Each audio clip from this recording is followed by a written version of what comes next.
We're not stopping. We're rolling on. Find another vehicle down the road.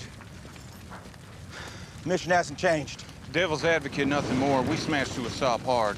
We spent a lot of time rolling things out of the road. Church is just 15 miles back that No, way. we don't stop. We don't go back.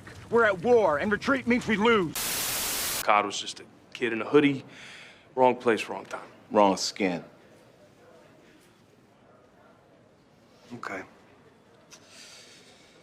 Devil's advocate. What was he doing in that neighborhood? His friends told us that he lost his Metro card. It's probably the same thing. Half the Senate's going to be running. If it looks like we're giving Horns the keys. Yeah. You gotta back him off. Okay, devil's advocate. Isn't Horns entitled? Yeah, but not yet. You found a way to kill him, didn't you? And Clark wouldn't go along with it. No. He wanted to play devil's advocate with the actual devil. Split the Kryptonian from the human. With Halloween coming up, I wanted to make some videos around the subject. So this week, we'll be covering the idiom Devil's Advocate. Although the use of the idiom doesn't have anything to do with Halloween, I'm gonna go with it anyways, like 1997's The Devil's Advocate, which takes advocating for the devil quite literally, you know, because Al Pacino plays the devil. A devil's advocate is someone who presents a counter-argument or a person who disagrees solely for the sake of discussing the issue. Kinda like how US News Network feel the need to both sides everything even though they're just showing false equivalencies, but I digress. The idiom is often used when trying to show that there is a counter-argument to be had, but the person presenting the argument may not agree with it. The origin of the idiom takes a literal use of the term, but not in the 1997 kind of way. God? Is that it?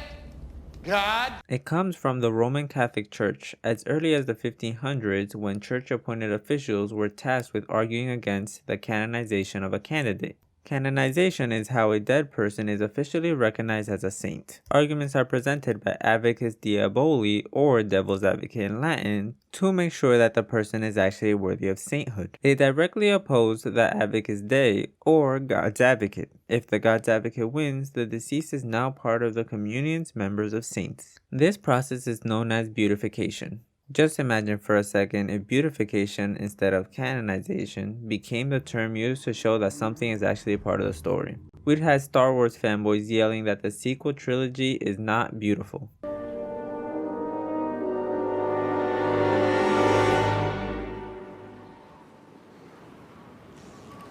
Anyway, the idiom did not start to have its current meaning until the mid-1700s when it became more widely used. Thanks for watching the video. If you enjoyed it, please leave a like and subscribe. I have one more Halloween related video coming before the end of the month on the horror trope Harbinger of Doom. Remember, comparison is an act of violence against oneself. And as always, you'll hear me in the next one.